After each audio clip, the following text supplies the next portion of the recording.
हम हमेशा Latin name या फिर ग्रीक लैंग्वेज या फिर जर्मन वर्ड, वो क्यों हम यूज करते हैं हमेशा साइंटिफिक नेम प्रोवाइड करने के लिए। एक चीज देखो कि हम यहाँ पर जो भी लैंग्वेज यूज करते हैं तो that is continuously changing language, ठीक है। हमारे यहाँ पर जितने भी लैंग्वेजेस हम यूज करते हैं दोज आर कंटिन्यूअसली चेंजिंग।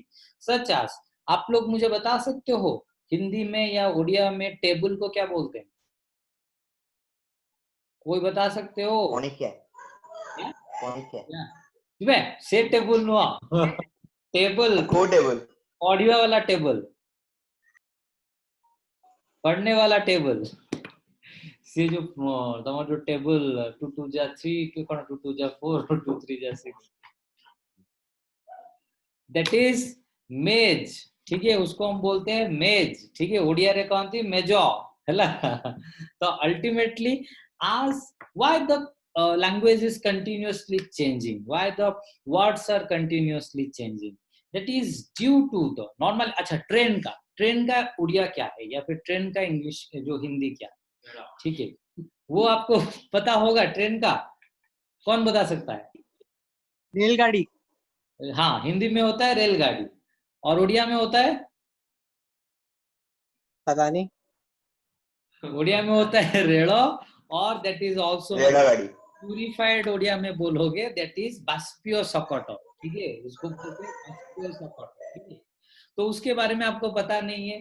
तो क्यों वो जो लैंग्वेज था दैट इज रेल, और वो रेल कन्वर्ट होके ट्रेन में क्यों कन्वर्ट हो गया, मेज कन्वर्ट होके टेबल में क्यों कन्वर्ट हो गया, क्योंकि continuously the language is been used by some persons, हम यहाँ पर कंटिन्यूअसली वो लैंग्वेज यूज कर रहे हैं, तो इसीलिए वो लैंग्वेज का वर्डिंग वगैरह चेंज हो रहा है।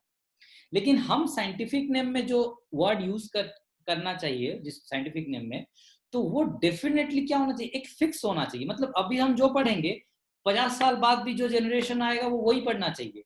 दूसरा, यहाँ पर हम जो पढ़ेंगे अमेरिका में भी जो बच्चे पढ़ेंगे वो भी वही चीज पढ़ना चाहिए। तो the name must be same. हम यहाँ पर रेल बुलाएंगे, वो वहां पर ट्रेन बुलाएंगे, तो ऐसा पॉसिबल नहीं है। तो universally the science is universal part, तो उसको हमको कुछ इस तरह पढ़ना है कि टोटल वहां पर भी समझ में आए वो चीज, यहाँ पर भी समझ में आए वो चीज। तो इसीलिए एक पर्टिकुलर लैंग्वेज यूज किया गया जो कि इवॉल्व नहीं हो रहा होगा, मतलब वो चेंज नहीं हो रहा होगा कंटिन्यूअसली। जैसे कि हम ओडिया यूज कर रहे हैं तो Odia is continuously is been changing, Odia continuously, Odia Hindi language आज some persons are living with those language, वो लिटरेचर यूज करने वाले कुछ लोग जिंदा है, तो इसीलिए वो अपने हिसाब से, अपने कन्वीनियंस के हिसाब से वो लैंग्वेज का वर्डिंग्स वगैरह चेंज कर लेते हैं। लेकिन जो लैटिन लैंग्वेज था it is a dead language. Dead language का मतलब ये नहीं है कि उसके जो यूज करते थे वो आदमी मर गए। डेड लैंग्वेज का मतलब ये है कि अभी वो लैंग्वेज यूज नहीं हो रहा है। तो जो लोग यूज करते थे तो इधर they just migrated to other countries, और वहां पर जाके वो नेशन का लैंग्वेज वगैरह सीखना शुरू कर दिए, या फिर वो लोग मतलब मैक्सिमम ऑफ द कम्युनिटी कुछ मतलब उनका कल्चरल वेरिएशन होके वो पूरा उनका कंट्री ही टोटल मतलब is dominated by some other countries, कोई कंट्री आके उनके ऊपर ऐसे कैप्चर कर लिया, तो वहां पर अलग लैंग्वेज यूज करना मैंडेटरी हो गया। तो कुछ इसी तरह वहां पर जो लैटिन लैंग्वेज था इट इज डेड लैंग्वेज। उस टाइम में जो था वो अभी तक भी वही है, क्योंकि अभी उसको कोई यूज नहीं कर रहा है, तो जो वहां पर जो था अभी तक वही कंटिन्यूअसली चलता आ रहा है। मतलब वो लैंग्वेज तो कोई यूज नहीं करता, तो वो चेंज होने की चांसेस भी कम है, ठीक है। तो that is considered as dead language, ठीक है। तो लैटिन नेम को हम यूज करते हैं आर डेड लैंग्वेज। तो फिर लैटिन जो सिविलाइजेशन जब था, लैटिन सिविलाइजेशन जब था, तो तब तक तो ऐसा नहीं है कि सारा का सारा वर्ड्स वगैरह निकला हुआ था, ऑर्गेनिक इनऑर्गेनिक ऐसा तो सब कुछ निकला हुआ नहीं था ना। तो इसीलिए कुछ वर्ड्स को हम क्या किए कि कुछ वर्ड्स को हमने, जस्ट वेट ए सेकेंड,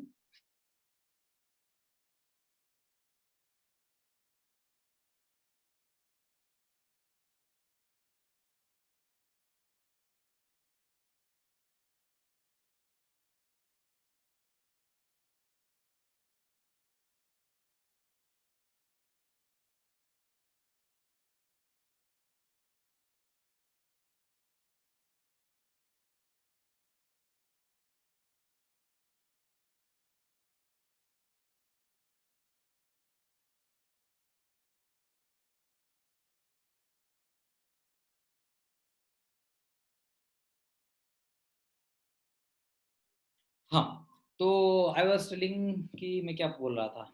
क्या मैं बोल रहा था? हाँ, तो मैं बोल रहा था कि हाँ, Latin language is dead language, उसको वो कंटीन्यूअसली वो इवॉल्व नहीं हो रहा है।